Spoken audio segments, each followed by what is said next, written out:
podcast de hoje, a gente vai falar sobre um assunto que particularmente me encanta muito. Sou apaixonado. É o marketing esportivo. Tão importante em todas as áreas, mas principalmente no esporte de alta performance. E eu hoje tenho o prazer de poder conversar aqui com um grande amigo, um grande profissional, um cara que nós tivemos a oportunidade de trabalhar junto, desenvolver alguns projetos e até hoje, né, trocar ideias, pedir conselhos, e tenho certeza que a gente vai fazer muitas coisas juntos, né? Nicolas Cavaleiro, prazer enorme ter você aqui, cara. Renan, para mim, antes de mais nada, é um prazer, é uma honra estar aqui contigo. Eu sempre digo que na vida a gente tem que realizar sonhos. Eu estava falando antes dos bastidores que na década de 80, né, quando eu jogava vôlei, tinha determinados ídolos e para mim tu foi o grande ídolo do voleibol. E eu tive a oportunidade depois de trabalhar contigo, depois de ter virado teu amigo. E já são quase, a gente nem calculou muito, mas são mais de 24 anos de amizade e de admiração. Eu espero que mútua, né, entre a gente. Então, para mim é uma honra estar aqui. É uma honra estar vivendo esse momento contigo.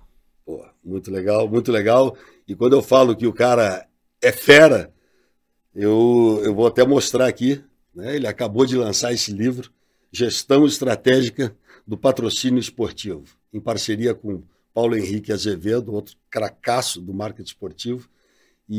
Mas por que o Nicolas eu considero realmente um fera no mercado de hoje? Porque é o cara, com certeza, um dos mais capacitados no mundo acadêmico, né? Depois eu gostaria que você se apresentasse, Nicolas. Mas tem a prática também. Ele esteve no campo muito tempo trabalhando com equipes de alta performance, em eventos esportivos.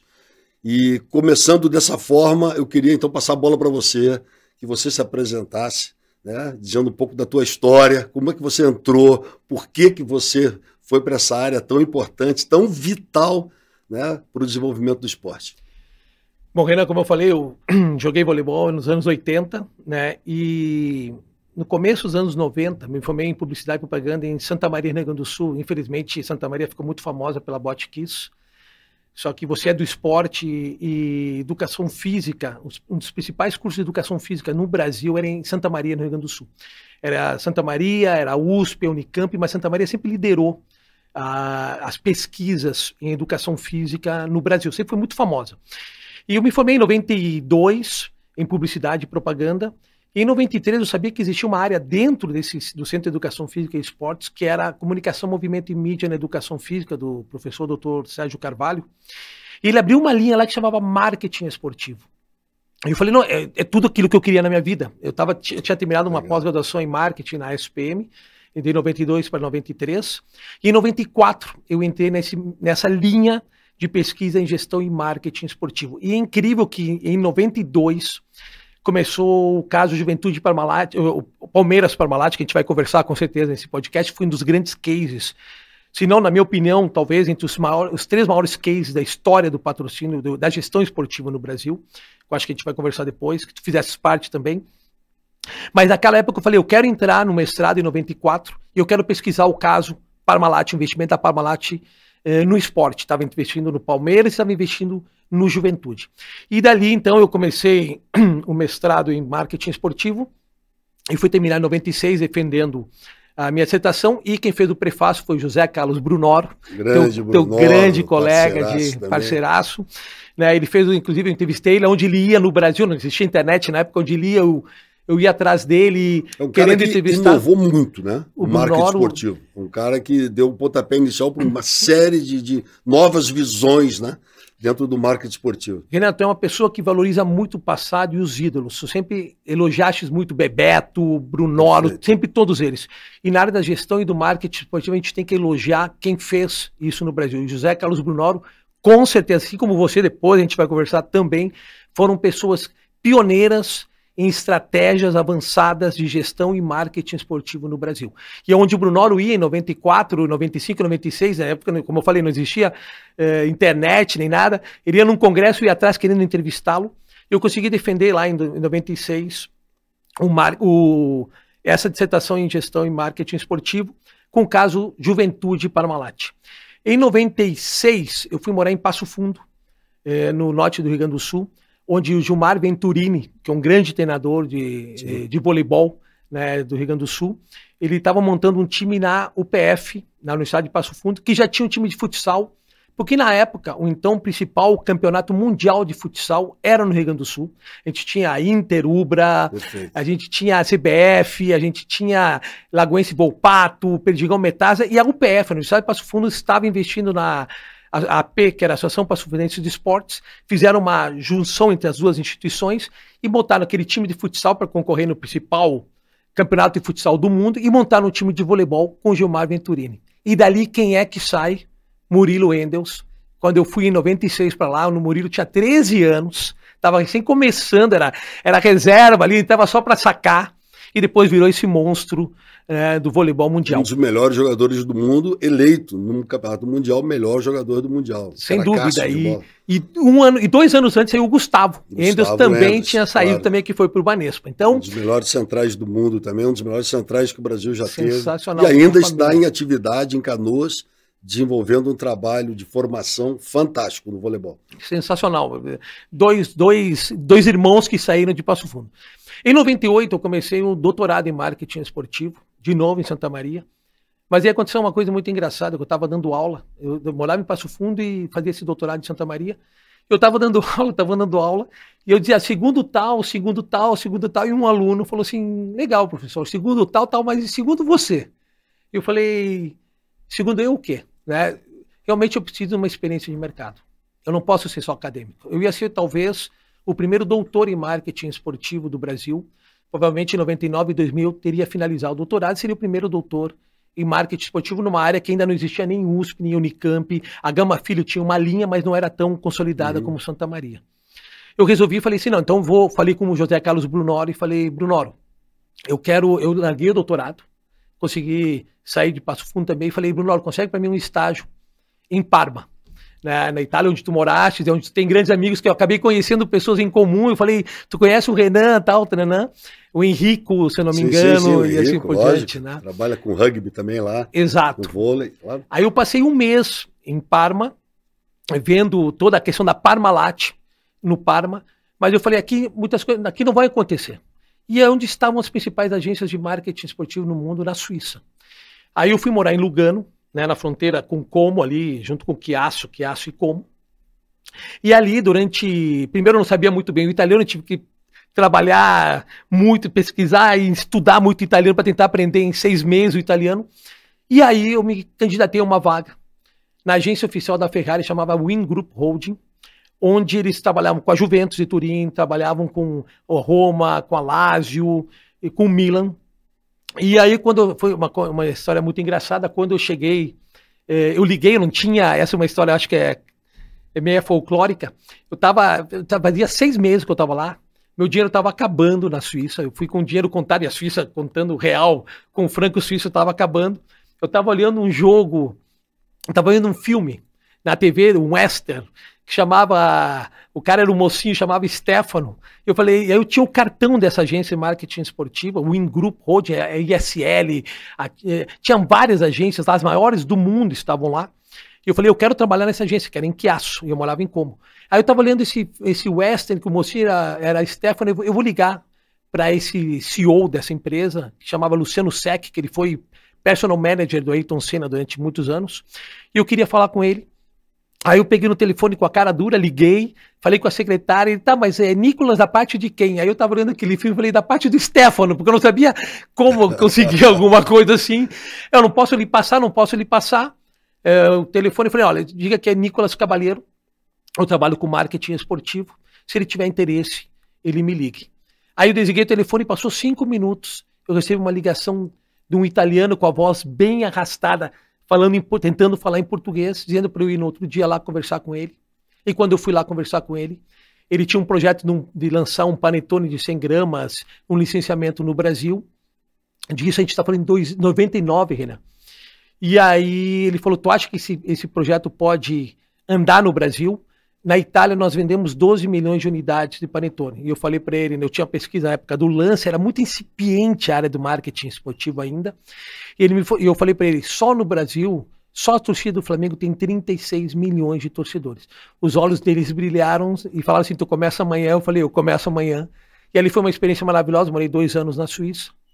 E aí a minha história contigo começa, na verdade, porque eu sabia que tu estavas iniciando um projeto de investimento na Unisul, em Florianópolis, na Unisul. Mas eu vou abrir um parênteses aqui, porque eu acho que a mensagem que você traz não é só rica, né, pelo conhecimento, pelas experiências que você correu atrás. E eu falo isso em algumas palestras, quando eu falo sobre sonho para todo jovem. Então, você correu atrás do seu sonho, você saiu do seu daquele meio que você estava, ok, aqui, acadêmico e tal, e se jogou, né? Você foi para lá com pouco recurso, sem falar a língua, tal. E isso faz toda a diferença em todas as áreas que você quiser alcançar, né? Os seus sonhos.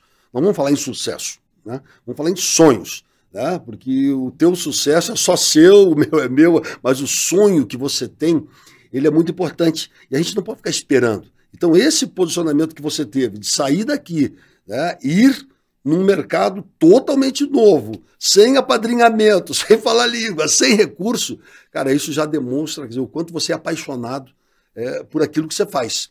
E isso, né, eu conto também nas palestras, né, quando você tem um sonho, você tem que ter um ingrediente muito importante nisso tudo, que é a paixão por aquilo que você faz, né? E eu gosto de falar com você sobre marketing esportivo, porque teu olho brilha.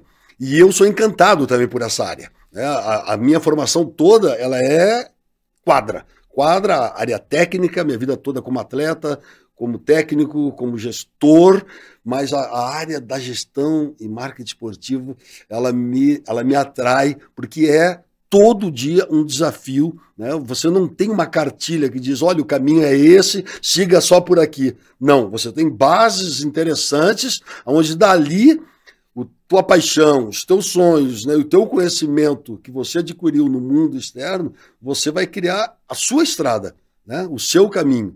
E eu acho que nós vamos entrar num assunto agora que tem muito a ver, que foi esse projeto lá da universidade que você nós acabamos nos encontrando, nos cruzando lá nesse projeto tão bacana. Primeira coisa, eu acho que tu falaste uma coisa muito importante, assim, né, que quando eu cheguei na Suíça, eu falei, o pessoal dizia, não, pô, tu vai lavar prato aqui, nada contra lavar prato, muito pelo contrário, são profissões extremamente dignas, né? Exatamente. Eu lavo o prato em casa e não falo nada. Eu lavo todo dia, daqui a pouco eu tenho que ir pra casa. Não tem essa, então, tá tudo certo. Exatamente, não, tu não vai trabalhar na tua área, tu vai trabalhar, tananã, eu falei assim, não tem problema nenhum, eu falei, mas eu quero trabalhar em marketing, o que eu quero, eu vim pra Suíça, eu larguei uma vida, abre aspas, que era promissora na área acadêmica, também no mercado de trabalho, eu queria ter essa experiência internacional, não era tão fácil, a gente está falando há 24 anos atrás. Mas você não queria ficar no segundo fulano de tal, segundo, você queria ser. Eu queria ser. E eu aprendi muito, não foi fácil, o mercado brasileiro não estava preparado, todos os projetos que eu tentei desenvolver na Suíça para o Brasil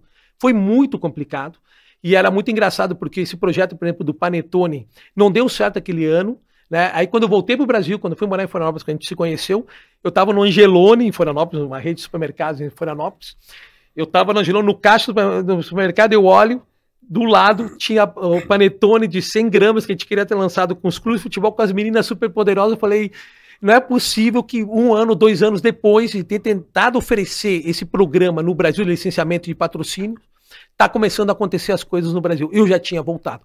Então isso de correr atrás dos sonhos é sensacional o que tu estás falando, porque eu falei assim, eu vou para a Europa e eu vou trabalhar naquilo que realmente eu sonhei em trabalhar. E as coisas acabaram acontecendo. Então eu acredito sim, sem dúvida, eu aprendi muito contigo, que quando a gente coloca uma coisa na cabeça e vai, pode demorar. Exatamente, pode demorar. E às vezes demora. E pode demorar, mas a gente acaba chegando. E aí, quando eu cheguei em 2000, em Florianópolis, até eu fui começar a trabalhar na Unisul, não te conhecia, obviamente eu não tinha um pôster em casa, mas eu sempre acompanhei toda a tua carreira e olhava todos os jogos e assim por diante. E quando eu chego em 2000, eu vou dar aula na Unisul, mas era muito engraçado que eu passava pela gerência de esportes, que era lá no fundo do bloco. Isso. Eu sempre passava e via o Renan trabalhando. Ali eu passava e não tinha coragem de entrar, não tinha coragem de entrar. Até que um dia eu entrei na sala. Falei, tudo bom, Renan? Pô, meu nome é Nicolas ou Nicolás, tanto faz. Eu tinha o livro da época do Juventude Parmalat, que eu tinha escrito, né, na época. Aí eu te dei o livro e falei, Renan, eu trabalho já, na época era 6, 7 anos com marketing esportivo. Né, para mim seria uma honra trabalhar contigo. Né? E aí eu participei. Eu tenho esse livro até hoje. Pô, sensacional. Eu fazendo mudança agora, esse mês, eu peguei esse livro e falei, da onde surgiu esse livro? Eu não lembrava, agora que legal. Eu te entreguei em mãos e tu falou assim, quase começa amanhã, e eu falei, pô, começa amanhã. Né? E para mim foi uma honra, eu aprendi muito. E esse projeto da Unisul, e aí é importante deixar claro, e tu falaste há 5 minutos atrás, todo mundo conhece o Renan, um ex-jogador, um dos melhores jogadores da história do voleibol mundial. Todo mundo conhece o Renan como treinador de voleibol, né, treinador da seleção brasileira, super campeão, né, principalmente com a CIMED, né, mas pouca gente, e muita gente conhece o Renan como gestor esportivo, montagem de equipe, quadra, bastidores, toda a estrutura, assim, mas poucos conhecem o Renan Dalzotto, né, como profissional de marketing esportivo. E esses 28 anos... Obrigado. Isso não está combinado. Estamos aqui... Eu estou recebendo estamos aqui justamente para esclarecer exatamente. E eu quero isso deixar abertamente, isso eu sempre deixei bem claro, tanto que quando eu estava terminando o livro, eu te liguei. Falei, Renan, tua entrevista está aqui dentro. Né? E na minha opinião, tu é um dos grandes profissionais de marketing esportivo no Brasil. Porque as tuas ideias sempre foram... dos mais modernos conceitos do patrocínio e do marketing esportivo, tanto lá fora como aqui. Ou seja, tu fosse uma das primeiras pessoas que falasse, eu não vou falar sobre patrocinador, vou falar sobre parceiro. Eu fosse uma das primeiras a tratar, abre aspas, os atletas como endorsement, como testemunhais de marca, como embaixadores de marca e fazer com que eles tenham as suas próprias funções. Então, como eu falei, muita gente conhece o Renan como gestor, como treinador, como jogador, mas muita pouca gente conhece como profissional de marketing. E tu começaste a implantar isso na Unisul, que foi um projeto extremamente vitorioso. E aí, obviamente, eu vou te passar a bola, né? Como conseguiste esse processo absurdo. Legal, porque eu estava como treinador, eu joguei na Itália até 93, né? Eu parei com a seleção brasileira em 88, 89. Em 88 eu fui jogar na Itália, fiquei mais de um ano na seleção brasileira como atleta. E nós casamos, eu e a Analisa. Hoje a gente está com 35 anos de casamento e uma parceria sensacional. E ela era muito jovem, tinha 17 anos. A gente foi morar em Parma, na Itália. Depois joguei um ano em Ravenna. E ela estava grávida do nosso primeiro filho e nós queríamos que nascesse aqui no Brasil. E voltamos para o Brasil. Mas quando nós pensamos em voltar para o Brasil, eu falei, eu estou parando de jogar. Eu já estava com 28 anos, e olha, 28 anos hoje é um garoto, né?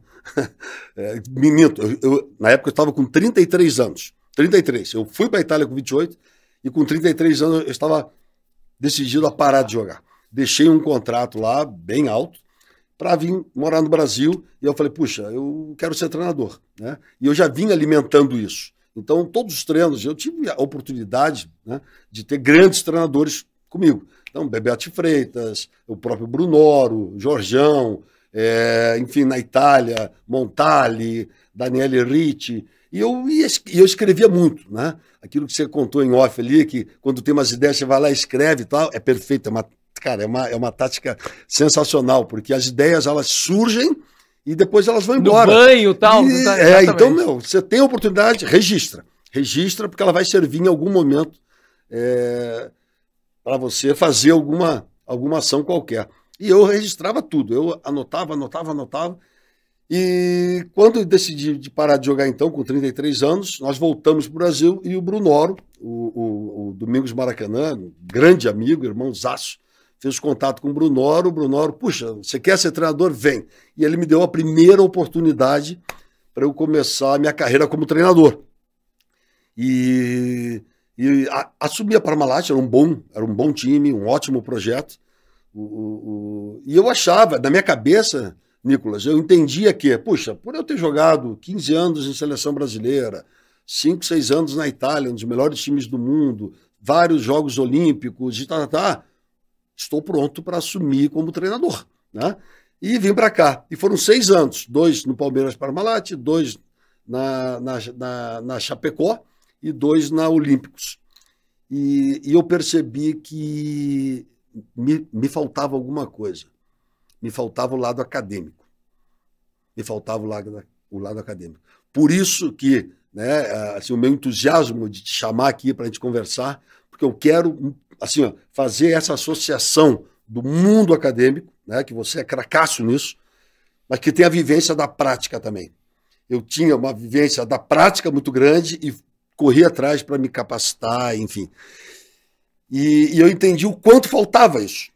Quando eu parei de jogar, porque por circunstâncias de doença na família, meu filho mais velho, na época, né, meu filho mais novo, o Gianluca, teve um probleminha de saúde, teve leucemia, e foram 3, 4 anos de tratamento, e no fim ele está ótimo, está com 30 anos de idade, engenheiro, mas pós-tratamento de muita químio, rádio, a indicação era: morem perto do mar, né? Porque o mar ajuda, enfim, o iodo a tal, né? Tem toda uma explicação que depois eu vou ter que pedir ajuda aos universitários, que no caso é minha esposa Ana, que ela sabe direitinho explicar tudo isso.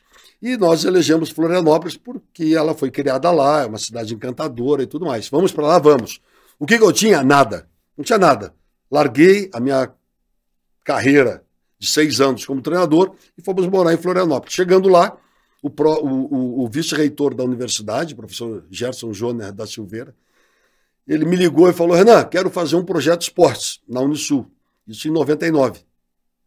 E ele me levou na fazenda Porto Belo e me mostrou aquela fazenda, não tinha nada lá. Ele falou: aqui vai ser um campus da universidade. E eu olhava assim, só aqueles animais. Tinha uma granja, exatamente. Tinha uma granja. Eu falei: mas aqui, reitor? É, aqui. E ok, vamos fazer então, mas eu quero começar pequeno. Ok. E minha última equipe era a Olímpicos, no Rio de Janeiro. Um projeto sensacional. Sensacional. Timaço, né? A gente vinha de um vice-campeonato de Superliga. E nesses 6 anos como treinador, eu cheguei 2 vezes na final e não consegui ser campeão de Superliga. Então tinha um negócio aqui meio travado na garganta. Mas eu vi que eu precisava me capacitar e, para mim, 6 anos dentro da universidade, assim, foi fantástico. Conviver aquele ambiente, poder fazer alguns cursos e tudo mais. Tu fosse um dos responsáveis, né, por criar o curso de Educação Física dentro da Unisul, com ênfase em gestão do esporte. Perfeito. Então, as oportunidades começaram a surgir. Nós criamos... Quando o nosso vice-reitor, né, o professor Gerson, falou que vamos começar com o esporte até chegar ao esporte de alto rendimento. A primeira coisa que veio na cabeça: vamos fazer o esporte acadêmico. Vamos fazer, né, fomentar o esporte interno. E eu falei para o professor: eu gostaria de conhecer, me dá um mês, 30 dias, que eu quero conhecer outros cases. Ubra, que estava bombando na época, UX, fui conhecer, Uniban, e eu fui entender, né, os pontos fortes, fracos, falhas, coisas positivas que estavam acontecendo, e percebi algumas coisas importantes. Retornei e surgiu uma grande oportunidade ali, que foi o time da Olímpicos. O time da Olímpicos, meu ex-time, era um time já totalmente viabilizado, e a diretoria da Olímpicos me ligou e falou: olha, nós não vamos dar prosseguimento ao projeto voleibol. E eu preciso entregar esse time para alguém. E nós confiamos em você e gostaríamos que você tocasse esse projeto, né, na área da gestão. E o time veio para Florianópolis com um custo muito baixo para a universidade. Porque desde ali nós entendíamos que a universidade, a principal missão dela ali, no caso, é ensino, pesquisa e extensão. Não é patrocinar esporte de alto rendimento como, né, principal patrocinador, como principal mantenedora, mas ela é um ambiente propício para a gente desenvolver o esporte de alto rendimento. E ali eu vi uma grande oportunidade, o reitor abraçou esse time, ficou com a responsabilidade de fornecer a parte logística, que custa 20% do montante total de um projeto de alto rendimento, e no primeiro ano e cresceu aquele campus, né? Começou a construção e o time veio junto e tal, e no primeiro momento nós fomos vice-campeões da Superliga, porque já veio um time pronto, já veio um time muito bom, né? E o reitor, daí ele já virou reitor, se empolgou, falou: eu quero continuar com esse negócio, né? Porque quando você vê um projeto, veja bem, independente do resultado, e esse é um grande problema, Nicolas, que muitas vezes, na ânsia de você fechar um patrocinador, você promete coisas que não deve prometer. Então você não pode ficar refém de resultado técnico. Você não pode. Você tem que ficar refém, sim, de resultados de projeto, né? De atender os anseios do investidor, do parceiro. E logo eu percebi isso, que a universidade era, sem dúvida alguma, uma grande fonte de geradora de negócios. E aí a primeira coisa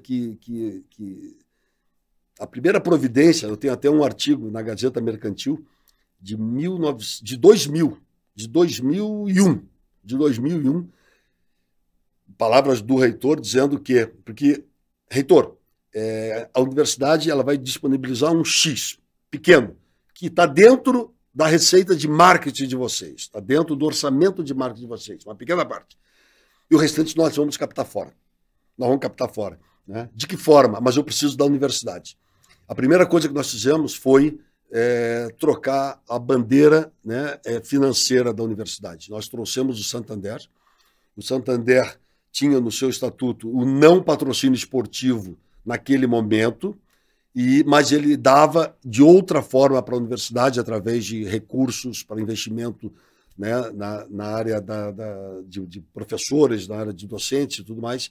E até tem um testemunho do reitor na época dizendo que era o equivalente quase a 100% do valor total do projeto. Então, quando você tem esse tipo de sentimento que, olha, eu não estou trazendo dinheiro para o time, eu tenho que trazer bons projetos, dinheiro, ou fazer a roda girar para o meu parceiro principal, para o investidor. Negócio. Exatamente. Total desde o início. Ali começou a surgir uma engrenagem muito grande de atrair parceiros para a universidade, que iria fazer um ótimo serviço para a universidade, que também iria investir no voleibol diretamente ou através da universidade. E você participou disso, né? Acabou sendo um case muito legal. Tivemos rejeição zero de alunos, professores, coisas que em muitas universidades a gente percebia que, quando existia um aumento de mensalidade, todo mundo vinha indignado. Pô, estamos pagando mais caro porque está investindo ali e tal. Então, a gente fazia palestras dentro da universidade para mostrar o modelo de negócio que nós tínhamos. O modelo de negócio que nós tínhamos, que era atrair parceiros para a universidade que também ajudavam, uma pequena parte, no caso, dos seus rendimentos dentro da universidade na área do esporte, tanto que depois fizemos voleibol, fizemos futsal, tínhamos equipes de lutas, né, jiu-jitsu. E acabou vencendo o top de marketing, a DVB. Ganhamos, né, exatamente. Como um grande case de marketing esportivo, muito mais esportivo. E acabou sendo campeão de Superliga.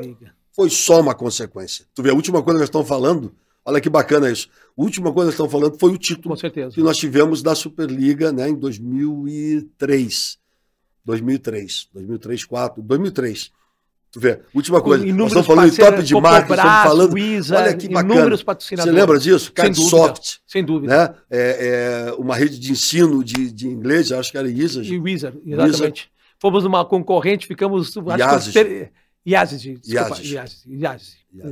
Disponibilizando salas de aula para eles darem os seus cursos. Exatamente. E um percentual ia para o time do voleibol. Ia para lá. Então, eu queria que você falasse um pouco disso, sobre geração de negócios. Sensacional. Renan, eu acho que o patrocínio esportivo...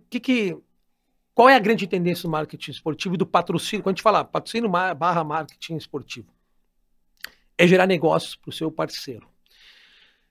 Antes se dizia que o objetivo de uma publicidade, da estratégia, porque quando eu ofereço um projeto de patrocínio esportivo para uma determinada empresa, ele tem uma verba de marketing / promoção para investir. Uma empresa X, vamos colocar Nestlé, ela tem uma verba promocional, vai destinar X para o seu marketing / promoção, ou seja, e dentro dali ela tem um portfólio de estratégias promocionais que ela pode investir. Ela pode investir em publicidade e propaganda, ela pode investir em promoção de vendas, em relações públicas, em marketing direto, no digital, em marketing cultural, investindo no Rock in Rio, em algum show marketing ecológico, marketing social e marketing esportivo / patrocínio esportivo.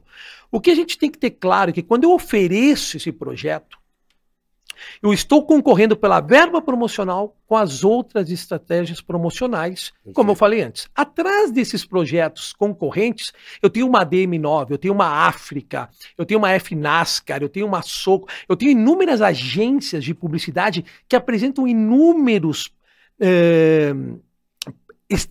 estratégias precificadas, inclusive com retorno, qual é a audiência, o meu projeto. Eu acho que às vezes eu envio, por favor, me ajuda com isso. Não. Eu tenho que fazer exatamente o que meus concorrentes fazem e de uma maneira melhor. Eu tenho que contextualizar qual é o problema daquela empresa e apresentar um projeto tailor-made, que a gente chama exatamente sob medida. Qual é o grande problema, qual é o grande erro, né, que grande parte das entidades esportivas elas cometem. Elas fazem um projeto padronizado e enviam para todas as empresas. E cada empresa tem um objetivo diferente. O que tu acabaste de falar é perfeito. A Unisul tinha um objetivo, era educação e esporte, uma combinação perfeita. Depois, o próximo projeto que tu tivesse, que é esse médico, foi extremamente bem sucedido, era um outro objetivo, era conquistar mercado dentro da questão geral. Era outra estratégia para a empresa. Exatamente. Você tem que entender, né, qual é a dor da empresa, qual é o anseio dela, o que ela precisa. E tanto que na Unisul, como você falou aqui, acabou que nós montamos um curso de educação física. Exato. Né? Assim, quando o reitor me chamou, Renan, quero que você monte um curso de educação física. Eu falei, professor, mas eu não tenho capacidade para montar um curso, nunca fiz isso, eu não sei como montar. Não, mas você conhece o que o mercado precisa, enfim. E foi com ênfase em gestão do esporte. E aí nós direcionamos para a gestão do esporte. Foi o primeiro curso. E não acabou aí. Depois o complexo aquático, que foi montado a partir daquele projeto do voleibol, que hoje com certeza na época era um dos principais centros aquáticos do Brasil, né, com sede para a seleção brasileira treinar, tudo derivou daquele início de investimento do voleibol. Então ele gerou negócios. Então, eu sempre brinco, até tu estavas falando antes da questão teórica. Eu sempre brinco que eu agradeço aos teóricos que me chamam de prático e os práticos que me chamam de teórico. Eu finalizei a academia, terminei o pós-doc, pós-doutorado em gestão e marketing esportivo aqui pela USP e tal. Falei, eu vou zerar a academia. Né? Eu preciso zerar a academia. Mas eu sempre quis ter essa vinculação com o mercado, porque nem tudo que a gente lê nos livros, ou nem tudo que a gente vê no mercado, né, eles são verdadeiros. A gente precisa de uma simbiose entre a teoria e a prática. Perfeito. O que está acontecendo, né, eu isso falo abertamente, até uma crítica minha ao mercado, é que a gente está contradizendo já teorias totalmente validadas hoje, principalmente na área do marketing e do marketing esportivo, através de modismos de pessoas que querem se transformar em novos gurus na área, né, de marketing e patrocínio esportivo e não vão realmente na essência de coisas que já funcionaram e devem ser replicadas. A gente tem que lembrar que o Brasil já foi base de grandes cases de marketing esportivo. Talvez um dos primeiros Name Rights do mundo foi o Palestra Itália na época, hoje é o Parque Antártico, um dos primeiros Name Rights. Um dos primeiros ambush marketing do mundo foi a equipe do Bangu, quando o Dr. Silveirinha colocou a sua logomarca no lugar, né, do escudo do Bangu e colocou a sua loja de fábrica de móveis e foi excursionar na Europa. O Brasil já teve uma equipe de Fórmula 1, por exemplo, né, a Copersucar, por exemplo. O Brasil teve projetos de ambush marketing que não são éticos, digamos assim, mas que se tornaram referências nessa área também, no caso a Brahma número 1, o Banco do Brasil nas Olimpíadas de 92 em Barcelona e assim por diante. Então nós temos que beber também na fonte teórica, nós temos que procurar referências também. Quando se diz, por exemplo, a gente estava falando anteriormente isso, hoje o patrocínio tem que gerar negócios, tem que gerar vendas. Quando uma publicidade, antes a gente dizia assim, a função da publicidade... Vamos deixar bem claro, qualquer recurso que venha para um projeto é sempre bem-vindo. Eu sou um doador, eu adoro, eu sou parente, eu sou um tio que eu quero investir. Todo recurso, a gente não está dizendo que não, tem que ser só esse caminho, né? Mas eu posso garantir isso para vocês, que é um dos caminhos mais sustentáveis para dar longevidade a um projeto. Perfeito? Perfeito? Porque qualquer outro caminho de um patrocínio tradicional ou uma doação, ele vai ter data e hora para acabar e às vezes mais rápido do que a gente imagina. Perfeito. Não é isso? Renato, tu falaste uma frase e tu fizesse isso na Unisul e é extremamente louvável. Eu defendo dentro do livro, né, que a gente escreveu, o mecenato. eu não vejo problema. Não existiria. Tá aqui. Não existiriam vocês. Tá tudo certo. Não existiriam vocês se um determinado mecenas que faleceu há 2 anos atrás, né? Não existiria Ayrton Senna se um determinado mecenas. Existiria um mecenato realmente, se a pessoa tem interesse, tem paixão, deixa ela entrar. Deixa ela entrar. Perfeito. E aí tu tem que ser extremamente profissional para transformar esse mecenas, de repente, num investidor. Tu dá um retorno para ele, para a empresa dele, e que ele se torne um patrocinador com fins comerciais. Eu sou a favor de patrocínio pontual, sempre fui. Então é isso que eu estava falando antes. Às vezes os novos gurus de marketing esportivo e patrocínio esportivo, que entram, não. Eu só trabalho com patrocínios a longo prazo. Não, eu não gosto do pontual. Deixa o pontual entrar. Trabalha muito bem o pontual, aquela ação que talvez ele saia de uma manga e ele vire o patrocinador master. O que aconteceu com o Corinthians com a Hipermarcas, por exemplo, 28 milhões na época, em 2013, 2012/2013, ele foi um patrocínio pontual na final do Paulista. Não, nós não investimos. De graça. De graça. De graça. Exatamente. Não, você vai participar para você sentir. Tu fizesse isso com o Walmart no CIMED, quiser. Exatamente. Então, com o voleibol. Exatamente. Então tu transforma esse cara. Então, assim, a mesma coisa. Sabe quanto nós ganhamos do Walmart para ter ele 6 meses na camisa? O vôlei, 0. Mas a empresa, sabe quanto ganhou? Espaço dentro do ambiente que ela queria estar há muito tempo. A maior rede de farmácias do Brasil. Então, assim, ó, deixar entrar. Então, outra coisa que, na minha opinião, é um absurdo que se fala hoje na indústria esportiva, que a exposição de marca é apenas um detalhe. Não, a exposição de marca ela é fundamental. Quem fala isso está contradizendo a teoria mercadológica já de 40, 50 anos atrás, que já foi estabelecido que o branding, ou seja, que a marca, um dos pilares é o reconhecimento de marca. Então, colocar o nome na camisa não é só, o patrocínio esportivo não é só colocar o nome na camisa, só que é extremamente importante, sim, a exposição de marca, né, dentro do uniforme, ou seja, a exposição e reconhecimento de marca no ponto de venda. Então, por que eu estou falando isso? Quando eu falei que eu agradeço os teóricos que me chamam de práticos, práticos que me chamam de teórico, porque eu vejo que no Brasil, Renan, que é diferente dos Estados Unidos, e tenho uma experiência internacional com a Ana, estão indo direto em muitos eventos empresariais que acontecem tanto na Europa como nos Estados Unidos, a gente vê nos Estados Unidos, principalmente nos Estados Unidos, a gente vê uma ligação entre a academia e o mercado muito forte, né? Grandes CEOs de grandes entidades esportivas dos Estados Unidos têm uma bagagem teórica, acadêmica extremamente forte. E eles refletem isso o quê? No mercado de trabalho. E ao mesmo tempo, essa sinergia, eles trazem para dentro da academia, e o que eu acho que realmente essa diferença no Brasil, ela deveria ser menor, essa distância deveria ser menor, para nós conseguirmos avançar e nos aproximarmos dos mercados mais envolvidos do marketing esportivo mundial. Antes de a gente entrar no case CIMED, eu quero primeiro voltar a um argumento que você falou, né, que os investimentos em marketing, eles são fatiados ali, você pode... O esporte, ele tem um atrativo grande porque ele pode vir a envolver emoção, paixão, né, uma coisa que é de pertencimento, que é um pouco diferente de outras estratégias de marketing utilizadas em mídias convencionais e tudo mais. A outra coisa que... Primeiro eu quero falar mais um pouquinho do livro dele, dizer o seguinte: eu tive o prazer e a satisfação de ler o livro todo, e esse livro aqui é um manual. Para quem gosta, curte, tem dúvidas, o livro é um manual. Então, quando a gente fala que não existe um caminho só, porque senão seria fácil, né? Seria uma folha, uma página. O caminho é esse aqui, ó. Não. Você tem aqui, sei lá, 300 e poucas páginas. 328. Né? 328 páginas de muito conhecimento, de muito esclarecimento, e que você mostra aqui que está tudo certo, como você falou, o mecenato. É o cara que ama, vai lá e coloca. Um dia vai acabar. Ok, mas nós temos que ser grato a ele. Então, o que nos preocupa no mundo do marketing esportivo entrou uma grande empresa, e nós temos vários cases disso. Ela vem, um belo investimento, grande investimento, fica 1, 2 anos e sai. Isso é preocupante. As principais marcas que viraram case, né, no mundo,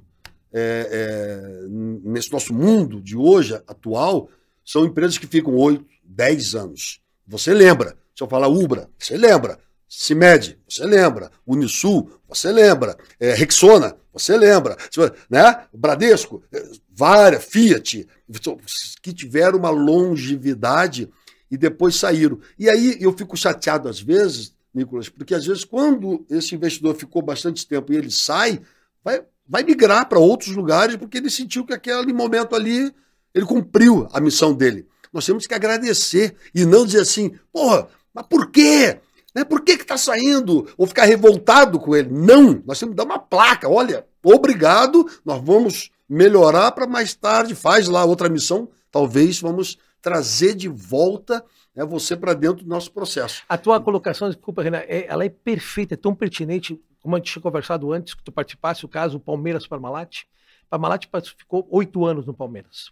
Foi feita uma pesquisa em 21, que a Parmalat ainda era das marcas mais lembradas. Em 2010, ainda quando se falava em patrocinador, 2008, 8 anos depois de ter acabado o investimento da Parmalat no Palmeiras, se perguntava qual é o patrocinador do Palmeiras que ele veio à cabeça. A Parmalat ainda estava em primeiro lugar. Loucura. Isso que a Samsung já tinha entrado, a Souvenir já tinha entrado. Era uma coisa inacreditável. Agora, quando a Parmalat ela acabou com o seu investimento no Palmeiras, teve uma contra-propaganda. Uma contra-propaganda contra a Parmalat. Não, você está nos abandonando.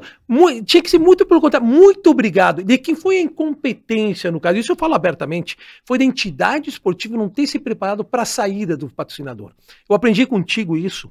A gente pode estar com um patrocinador, a gente tem que ser fiel ao patrocinador, mas sempre olhando o mercado e sempre vendo novas oportunidades, novos entrantes, novos players que podem vir a substituir aquele determinado patrocinador. Sempre sendo fiel àquele patrocinador, mas sabendo que ele pode finalizar. E pode finalizar não por insatisfação à entidade esportiva, e sim pode finalizar porque ele quer. Ok, o meu objetivo com o marketing esportivo de colocar a Unisul, que antes era visto como uma empresa de ônibus, que a gente estava falando antes. Olha que loucura isso, olha que loucura. Como era conhecida Unisul. Primeira coisa era uma empresa de ônibus. Uma empresa de ônibus. E quando estava já nos últimos anos de projeto, nós contratamos uma empresa para fazer uma pesquisa de mercado sobre principais marcas em Santa Catarina. Marca número 1, lembrada em Santa Catarina, Unisul. Unisul. Na frente de tantas outras marcas, na época, fortes. Não quero citar aqui, porque senão vai aparecer. A Unisul apareceu em primeiro. E quando se falava para o catarinense, marcas em nível Brasil, quais são as marcas mais lembradas em nível Brasil? A Unisul aparecia em 5º lugar. E olha que importância para o aluno. Porque o aluno, às vezes, chegava em São Paulo, queria conseguir um emprego, e dizia, até formado por quê? Para uma universidade X, eu nunca ouvi falar. Não, Unisul já ouvi falar. Isso tem, exatamente. No momento da contratação, eu já ouvi, Nicolas, não conheço, mas eu já ouvi falar. Quando nós entramos com o projeto esportivo na Unisul, a Unisul tinha 12 mil alunos. Quando nós saímos, tinha 25 mil alunos. Foi por causa do projeto esportivo? Não, a universidade cresceu, o mundo evoluiu, mas, obviamente, que ajudou. Sem dúvida. Porém, nós não tínhamos nenhuma transferência interestadual.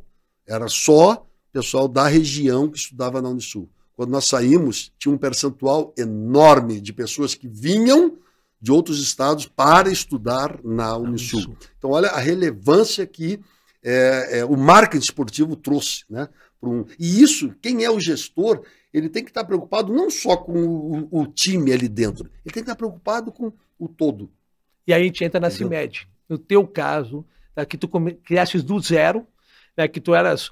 Na época, o gestor da Unisul e recebesse uma proposta, dizer, monta do zero um time de voleibol. E foi super campeão, multicampeão. Foi bem interessante. E como é que foi esse case, Renan? Esse case foi, acho que um dos maiores cases de esporte, né, no Brasil, porque teve uma duração de 7 anos o projeto, 7, 8 anos.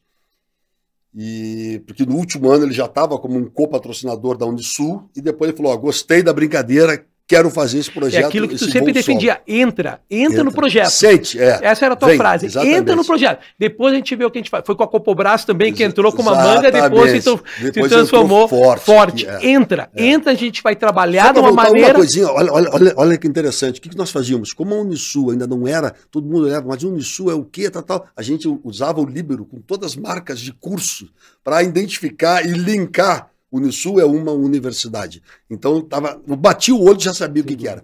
Com a CIMED, o que acontecia? Ali, claramente, ele precisava fortalecimento de marca, reconhecimento de marca e venda.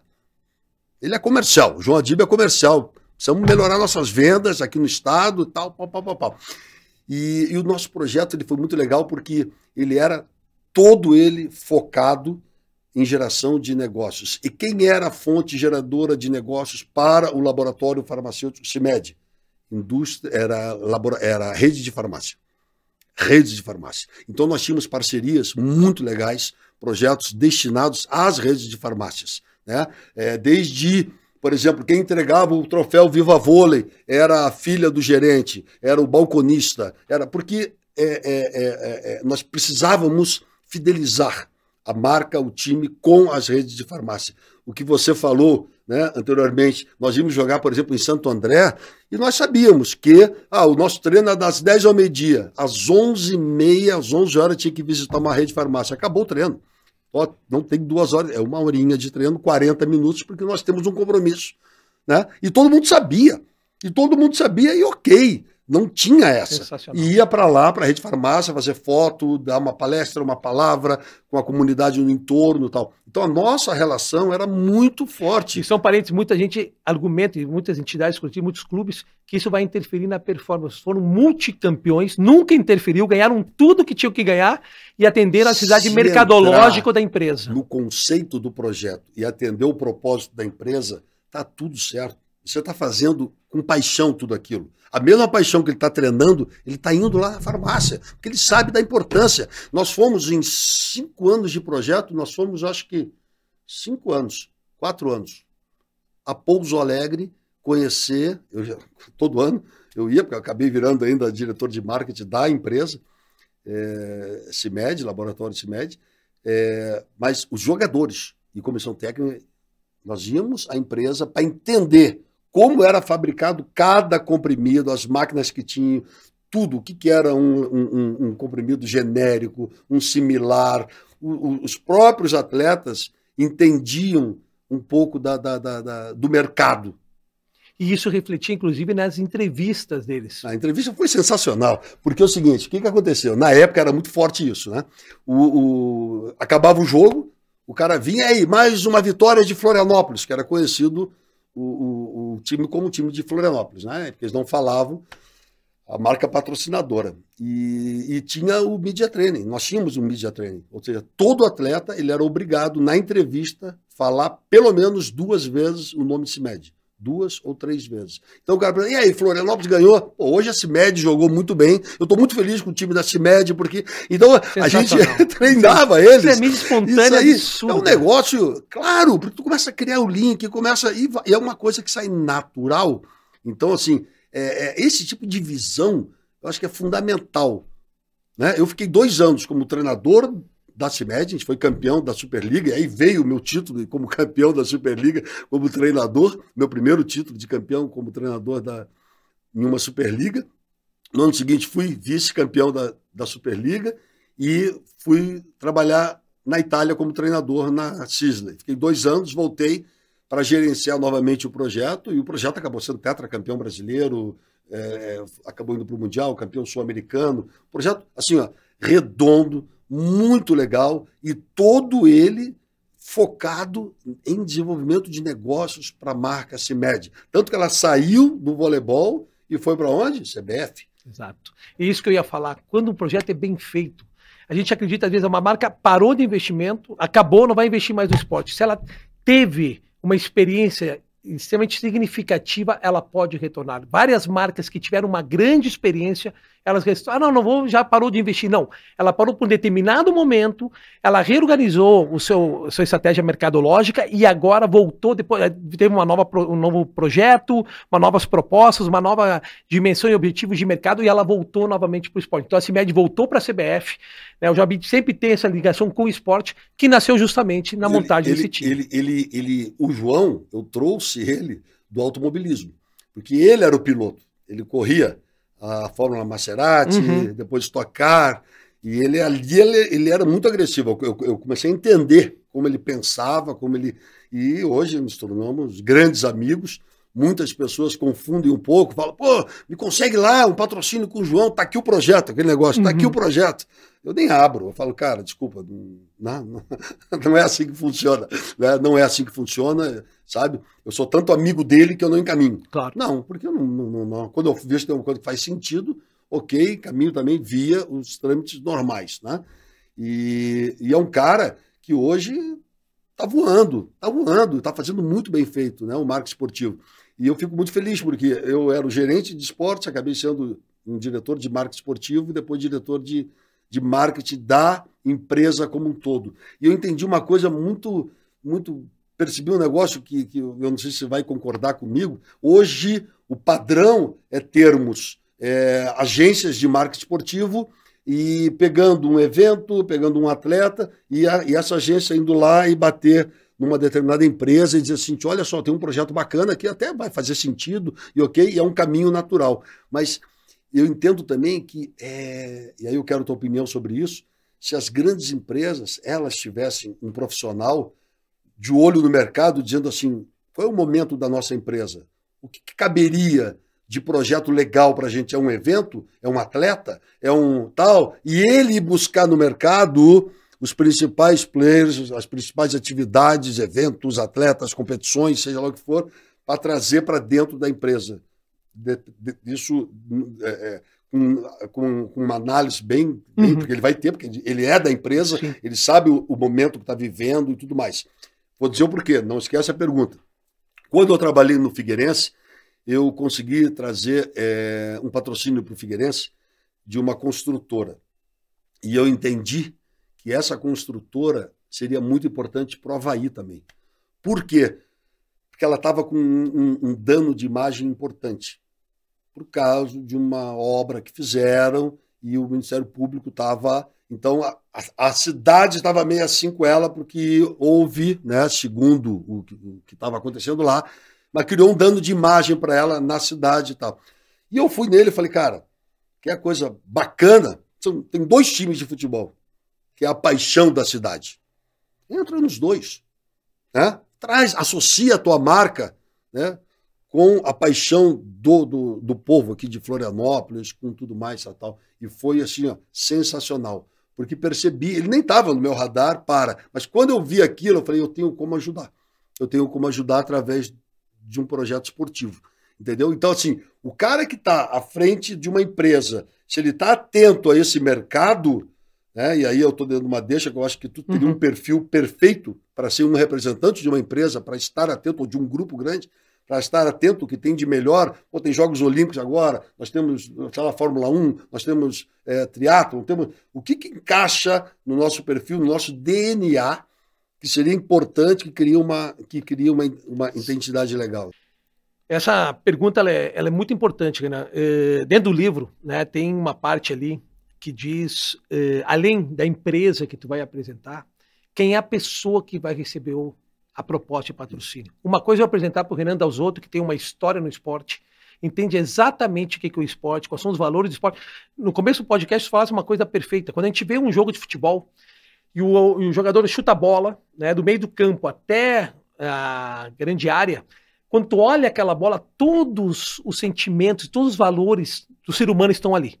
Emoção, tristeza, alegria, expectativa, derrota, vitória, suor, lágrimas, tu coloca tudo aquilo ali, empacota e coloca no produto. Quando a pessoa chega no ponto de venda, ela vê aquele produto com todos os valores associados que ela teve, aquele branding, ou seja, aquela construção de marca baseada no esporte, ela tem uma vantagem competitiva significativa com relação à concorrência.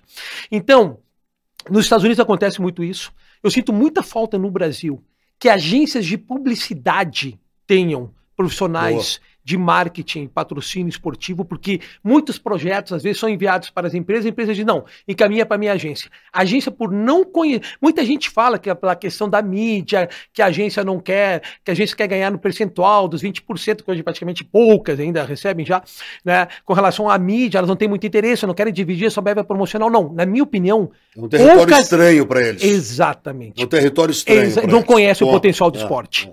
O que está acontecendo que eu estou vendo que, infelizmente, Renan, também, na minha opinião, hoje acontece na indústria esportiva brasileira, isso é uma opinião pessoal minha, mas eu tenho defendido isso muito. Nunca teve tanto dinheiro na mesa para o esporte, principalmente pelas bets. Nunca teve tanto, principalmente para o futebol. Nunca teve tanto dinheiro para as bets, para o esporte, através das bets e outros investimentos também. Qual é a minha opinião? Renan, eu acho que a gente está perdendo de novo uma chance, de mostrar o esporte como uma estratégia promocional e mercadológica eficiente. Eu acredito que são poucas as campanhas hoje realizadas em termos estratégicas. Por exemplo, a gente viu o Morumbis, que chamou muita atenção. Agora está tendo o Festival Mundial de Cannes, o Cannes Lions, por exemplo, agora que está tendo na Côte d'Azur, na França, né, as melhores campanhas publicitárias do mundo. Lá tem uma categoria que chama entretenimento para o esporte. Inclusive um ex-aluno meu, Rafael Zig, de Santa Catarina, que foi meu aluno na Estácio, ele é um dos jurados. Hoje existe uma categoria para criatividade no esporte. E o Brasil, na minha modesta opinião, hoje tem poucos, por mais que tenha tanto dinheiro hoje na mesa, a maioria das campanhas publicitárias com a vertente esporte e de ativação são extremamente pífias. O que eu estou dizendo com o quê? Uma determinada empresa, exemplo, eu vou falar abertamente, de bet, faz uma ativação durante um jogo, onde dá um copo, onde dá um boné, onde pede o cadastro e leva um mascote. A concorrente vê exatamente o que está fazendo aquilo ali, faz exatamente a mesma coisa, a outra faz a mesma coisa, a outra faz a mesma coisa. Isso nivela por quê? Por baixo. Eu acho que o esporte, ele tem valores, ele tem um apelo emocional, onde podem ser feitas muito mais estratégias promocionais. Quando a gente vê um Morumbis da vida, que teve agora, faz parte do shortlist, por exemplo, quando a gente vê outras estratégias, a gente pensa, nossa, olha que sacada maravilhosa, olha que coisa incrível que pode ser feita. Então, na minha opinião, eu acredito que hoje, minha modesta opinião, a indústria esportiva está sendo não completamente dominada, né, por agências de marketing esportivo ou por empresas que não detêm tanto conhecimento mercadológico e promocional, né, mas ela deveria ter o quê? Beber na fonte de uma das melhores campanhas em nível mundial, que é da publicidade mundial, que é a publicidade brasileira, onde deveria ter essa junção entre as agências de propaganda e o mundo do marketing esportivo, para que realmente nós possamos, se essa onda das bets passar ou não, nós mostrarmos que o Brasil e o mercado esportivo brasileiro tem um grande potencial de investimento para as mais variadas marcas. Nunca teve tanto dinheiro no esporte. Perfeito. Para as mais variadas marcas e para diferentes esportes, né? Porque a gente sempre pensa, investimento, ou é futebol, aí logo na sequência, ok, vôlei, basquete. Cara, tem uma gama de oportunidades, né, de esportes que podem ser explorados também, que estão à margem do processo, e porque talvez não leve tanto público ao ginásio, mas ele tem um DNA muito importante que pode servir e linkar com uma empresa, sabe? Então, assim, o Brunoro, voltando a falar nele, foi um dos que ele foi um pouco pioneiro nisso, porque ele começou a fazer parte também do mundo corporativo para buscar eventos enfim, dentro do nosso mercado aqui. Mas aí entrou uma outra ideia agora na minha cabeça.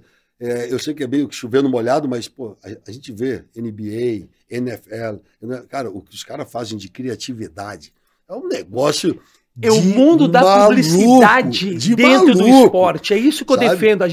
Nós somos uma estratégia promocional. Maluco, exato. É um negócio fantástico. E a gente conhece um pouco a história do marketing. Eu, pela vivência, morei muito tempo fora. Aqui eu sou muito atento a isso, gosto de ler e buscar, né? Você é um cara que se aprofundou ao extremo nesse universo. Então a gente sabe que tem muitos cases de sucesso de associações de marca. Por exemplo, um deles é o Banco do Brasil com o voleibol. Tá? Aqui até você cita no livro o porquê o Banco do Brasil, no início, até havia apresentação do Banco do Brasil. Eu tive a oportunidade de ser diretor de marketing da Confederação de Vôlei durante 2 anos e vi a apresentação do case deles, né? Que a principal proposta era rejuvenescer a marca e um esporte que oportunizava isso, era o voleibol, e entraram, e estamos juntos há mais de 30 anos. Tantos outros esportes, né, como energéticos, com esportes radicais, enfim, produtos de consumos caros, com esportes que requer também grandes investimentos. Então, essas associações, ok, está tudo certo, e aí agora a gente vê uma associação de marca que, no mínimo, chama atenção, mas que, por chamar a atenção, a gente começa a ver, que estratégia maravilhosa, né? Uma marca de roupa, Louis Vuitton, né? Investindo na uma das principais skatistas do nosso universo aqui, medalhista olímpico, né? Que é a Raíssa. O que você tem a falar disso, né? O mundo do skate, que é uma moda casual, uma moda que extremamente vendável, é um comércio bombando, basta ver as competições de skate, as competições de esportes radicais, né? Elas fomentam muito, e aí vem uma marca, né, grande, de renome internacional, e se associa a essa modalidade que está crescendo, que não para de crescer, e que é fantástica, e graças a Deus, no Brasil nós somos muito fortes, né? O que se deve a isso? Aqui, Nicolas, eu não quero deixar de maneira nenhuma, mas por que tem um preconceito aqui? Não. São associações de marcas que têm um porquê, né? E que faz todo sentido. Aí você vê essa associação. O que você tem a... Sensacional. A pergunta é fantástica, né? Eu dou um exemplo antes de entrar nisso. A Mormai, Santa Catarina. Mormai Surf. Morongo, tu conheces ele e tal. Toda a história do Morongo e tal. Morongo sempre foi água. Sempre foi água. Uhum. Sempre foi água. Inclusive, ele era só surf, kitesurf, windsurf. Inclusive, eu dei aula pro Afonso de Deus, pai do Leonardo de Deus, que é atleta olímpico de natação. Ele, na época, não tinha uma marca esportiva. A gente conversando no intervalo de uma aula que eu dei aqui em São Paulo. E por que tu não procura a Mormai? Por que tu não procura a Mormai? Ele foi até lá, Mormai, ofereceu o projeto pro Morongo. O Morongo foi lá e entrou. E há quase, a gente está falando mais de 10 anos, a Mormai é patrocinadora do Leonardo de Deus, o Léo de Deus, que está tentando o índice olímpico também. Já atleta olímpico, medalhista, e assim, inclusive, em mundiais, assim por diante. Mas aí me estranhou também, há 2 meses atrás, eu olho o Mormai patrocinando um campeonato de jiu-jitsu. Ou seja, Mormai é água e está indo para o jiu-jitsu. O esporte nunca chamou tanto atenção como a cultura. A gente está saindo do Covid. A gente está saindo... Durante 2 anos nós ficamos trancados, praticamente em casa. Tu passaste por momentos muito difíceis na época. E nós queremos viver em dobro. Isso é a mais pura realidade. Aqui em São Paulo, já vou entrar na tua pergunta, mas aqui em São Paulo, quando abre um show, Bruno Mars, né, foram 6 tentativas para comprar ingresso, eu precisei comprar o ingresso para minha esposa ia desmaiar, ela queria ver o Bruno Mars e tal, a gente conseguiu comprar. Quer dizer, inclusive preços extremamente altos, as pessoas lutam por preço extremamente alto. A gente está dizendo que hoje o mundo do entretenimento, ele assumiu talvez verbas mais significativas que outras indústrias, como a indústria da guerra. Hoje, cada vez mais as pessoas querem se entreter, as pessoas querem ocupar o seu tempo livre. Por que eu estou dizendo isso? Porque nós passamos a economia o saudoso Jomir Betting falou que nós íamos passar da economia do século XX, a economia do mercado do século XX, para a economia de serviços do século XXI. E dentro da economia de serviços, a principal indústria é a indústria do entretenimento. O que eu estou querendo dizer com isso? Os agentes, os personagens das indústrias culturais e esportivas, para não dizer outras, eles transcenderam hoje unicamente a questão da performance esportiva. Quando tu vê marcas que a gente acredita que não estão associadas a determinados, não tem muita aderência, não tem muita simbiose com determinado esporte, mas eles têm determinada simbiose, de repente, com determinados agentes dentro desse esporte. Como a gente está vendo hoje a nossa tenista número 1 fechando patrocínio, já fechou, desde que ela assumiu, desde o ano passado, dimensões significativas dentro de quadra e tá uma máquina de fechar patrocínios, é porque nós temos hoje, e aí vem uma outra questão também, não vou dizer a carência de ídolos, mas a necessidade de ídolos. E esses ídolos, tudo que traz hoje para dentro da nossa realidade, para a nossa expectativa, principalmente com as novas plataformas digitais que assumiram, onde a gente quer acompanhar o dia a dia delas, eles transcenderam a parte esportiva. Então, pegar uma Raíssa Leal, a Louis Vuitton, pegar isso, tem toda uma concepção de quem muito é legal. Isso é muito legal. Maravilhoso. São isso marcas diferentes legal. Entrando no esporte.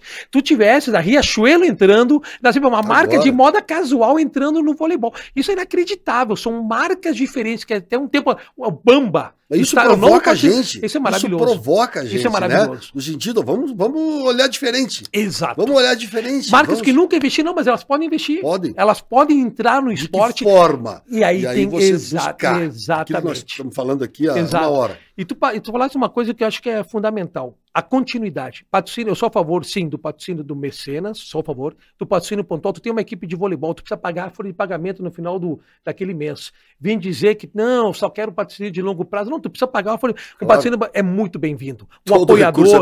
Quando tu montaste a CIMED, tu fosse procurar a Prefeitura de Florianópolis, a Jovem Pan, tu montaste toda uma estrutura de apoio e de patrocínio também. É fundamental. Só quem trabalha no esporte sabe a dificuldade que é, tirando o futebol e grandes equipes, de levar uma equipe até o final, né, das suas estratégias.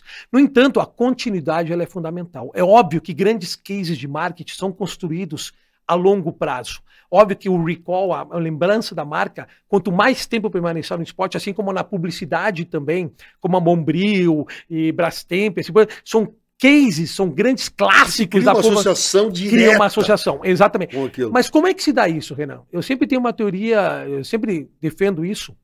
O dono da empresa, o dono da CIMED, ele pensa na CIMED, claro, vai pensar na família e tal, mas ele pensa 24 horas por dia na sua empresa, o dono da empresa. A agência de publicidade também pensa 24 horas por dia no seu cliente. A indústria esportiva patrocinada deve pensar 24 horas por dia também no seu cliente. Tem que pensar como tu fazias na Unisul, principalmente na CIMED. Ó, teu concorrente está fazendo... Vamos fazer um evento lá, vamos fazer um jogo lá, vamos fazer um amistoso de interesse dos parceiros. Isso, essa palavra tão bonitinha que chama parceria, mas quando a gente fala realmente em parceria, esse colocar no lugar do cliente, dizer, qual é realmente a necessidade do cliente. Isso é parceria naturalmente. A renovação do patrocínio ele se dá no primeiro dia que eu assino o contrato. Assinei hoje, eu tenho 12 meses para acabar.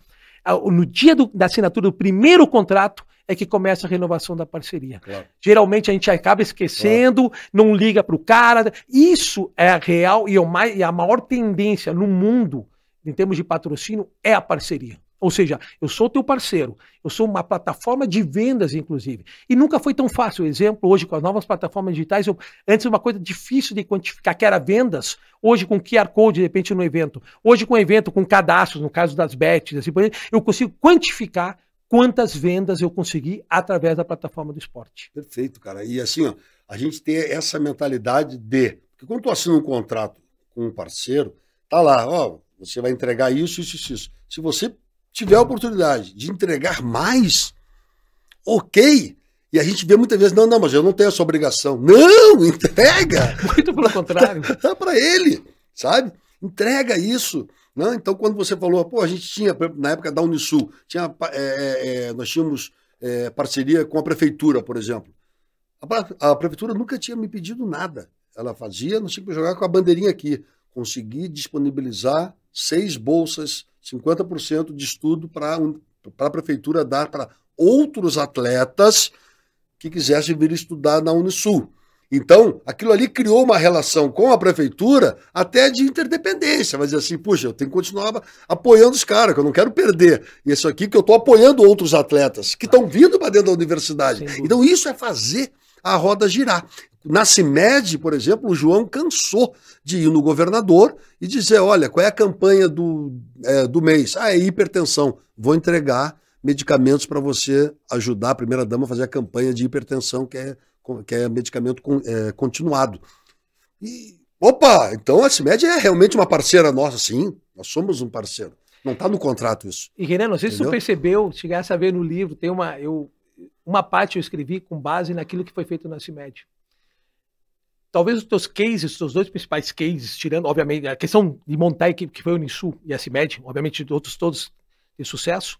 Qual é a grande dificuldade? Qual era a grande dificuldade quando tu monta uma equipe, uma empresa monta uma equipe? Torcida. Uma coisa, quando eu nasci, meu pai colocou a bandeira do Inter, do Grêmio, do Flamengo no meu berço, me levava pro jogo. Agora, quando eu nasci, meu pai me deu um remedinho da CIMED para você torcer. Quer dizer, eu começo uma equipe como se tivesse olímpico, eu comecei uma equipe sem torcida.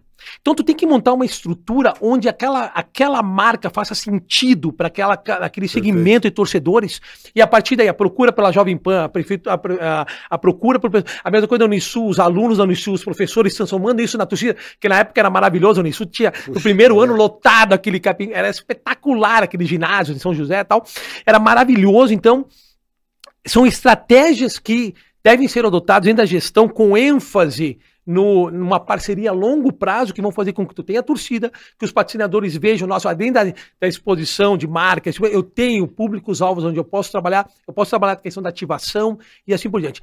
E só para finalizar, tu tinhas colocado outros esportes além do futebol. Hoje, com as novas plataformas, antes ninguém estaria interessado em apneia. A filha nosso saudoso Kiyoshi, por exemplo, era campeã de apneia, professor da Unisul, maravilhoso, né? Ela competia em campeonato de apneia. Quem é que via? Não tinha nenhuma divulgação na Globo, na Band, mesmo na Band, não existia. Hoje, através das plataformas, eu consigo colocar isso e eu consigo monetizar. Então, nunca foi, abre aspas, tão fácil poder desenvolver campanhas e estratégias revolucionárias e diferentes na área do patrocínio esportivo e do marketing esportivo com essas novas estratégias. Bom, Nicolas, para a gente começar aí para os finalmente, vamos falar um pouco de tendências. O que está acontecendo hoje, né, de novo no universo, o que o marketing esportivo está mostrando de diferente, quais são as oportunidades, começando com o que tem de mais moderno hoje em gestão no futebol. Fantástico. Bom, hoje a gente tem que ter claro que hoje o futebol ele pertence à indústria do entretenimento. Hoje, aquele velho discurso que vem de muitos anos, que o futebol rivaliza com o vôlei, também com o teatro, com o cinema, hoje ele é extremamente real. Ou seja, nós temos um tempo livre para ocupar, e esse tempo livre pode ser ocupado com futebol, com voleibol, com basquetebol, nas Olimpíadas, ou no cinema, ou no teatro, e assim por diante. Então, isso é a concorrência dentro da indústria do entretenimento. Tendo claro isso, que os americanos já entenderam isso há muito tempo, e na Europa também, né? Hoje nós vemos determinadas tendências. Tá? Dentro daquilo que eu observo dentro do mercado esportivo, primeiro, que eu entendo, cada vez a voz dos patrocinadores dentro do esporte. Hoje, cada vez mais os patrocinadores eles têm voz ativa nos seus patrocínios. Ou seja, eu patrocino isso aqui, mas ao mesmo tempo eu quero que aconteça isso. Aqueles atletas, contratação quase uma cogestão, olha. Exatamente. É quase uma cogestão. Por que a cogestão deu tão certo? A gente acaba querendo falar do futuro, mas a gente sempre tem que voltar para o passado, Renan. Não adianta a gente perder as referências. Por que a cogestão deu tão certo e tu vivestes isso? Porque eles falaram assim, não, vamos então investir no Palmeiras, a Parmalat. Tá aqui o dinheiro. Ah, não, beleza, vou pegar o dinheiro, não, eu vou lá e vou pintar a piscina do Palestra Itália. Não, tu não vai pintar a piscina do Palestra Itália. A gente vai sentar aqui com essa verba que eu vou te dar agora, a gente vai ver no que a gente vai investir. O patrocinador e o patrocinado vão decidir juntos. Obviamente, com a decisão final do patrocinado, que ele sabe da performance, porque a performance sempre tem que existir. No entanto, essa participação cada vez maior e principalmente contrapartidas, exigências de contrapartidas dos patrocinadores é uma tendência de mercado. Cada vez mais isso vai acontecer. E aí a gente entra no mercado futebolístico, né, com a entrada das SAFs, né, no Brasil. Né, a gente pode defender se é eficiente ou não a SAF. A SAF nada mais é do que tratar um clube como uma empresa. Né? Existem modelos vitoriosos, existem modelos que estão se apresentando extremamente dúbios no que diz respeito à sua eficiência. Né? Novamente, o Brasil já teve uma primeira onda das SAFs no final da década de 90, quando o Bahia, inclusive, colocou, inclusive quando outras empresas entraram e assumiram departamentos de futebol. E foi um fracasso, abre aspas, porque o mercado não estava pronto. Obviamente, houve um amadurecimento do mercado. E a SAFs é um caminho sem volta, assim. Agora, existem determinados clubes que estão entrando por modismo, é a minha única solução. Sim, mas qual é o investidor? Será que faz sentido para determinados investidores entrarem nessas determinadas equipes? Então, o Brasil sempre acompanhou muito modismos. Isso é uma coisa que me preocupa. Então, a primeira questão, a participação dos patrocinadores em processo de patrocínio. Isso, na minha opinião, é fundamental. Ao mesmo tempo, também, uma tendência, e ela é cada vez maior no mercado, é a ânsia das entidades esportivas poderem dar o retorno para os seus patrocinadores no que diz respeito além da performance esportiva. Aquilo que tu colocaste é fundamental. Saber que eu não posso oferecer que eu serei campeão no final do ano. Eu tenho que tentar oferecer o máximo de plataformas, o máximo de estratégias, o máximo de conversões de vendas para os meus patrocinadores, para que eles permaneçam o mais longo tempo possível na minha parceria. Claro. Isso é parceria a longo prazo. Eu só vejo o esporte brasileiro, através do marketing esportivo, poder se desenvolver de uma maneira que a gente veio falando já 1h15, 1h20 mais ou menos, é quando existe realmente uma cumplicidade entre patrocinador e patrocinado, onde os dois caminham juntos e um sabe exatamente a necessidade do outro, respeitando as suas potencialidades, suas necessidades. Inclusive, eu preciso de um sprint final de uma verba complementar para tentar chegar no final. E o parceiro entender que isso vai ser importante para ele ter uma disposição, e eu vou tentar fazer o possível porque eu sou teu parceiro. Perfeito. Acho que está bem claro, e a gente entende que o esporte é um terreno fértil para se trabalhar, o futebol ainda, sem dúvida alguma, é um produto fantástico e ávido e extremamente fértil, né, para se desenvolver novos negócios. Então, a gente continua acompanhando esse desenvolvimento, toda a esperança que nós temos aí de transformar realmente o Brasil, em breve, numa potência olímpica, numa grande potência esportiva. Sem dúvida. E a gente espera estar junto nesse processo. Sempre junto. Tá bom? Sensacional. Valeu, cara. Obrigado. É um prazer, uma honra, cara. Renan. Valeu. Demais. Valeu.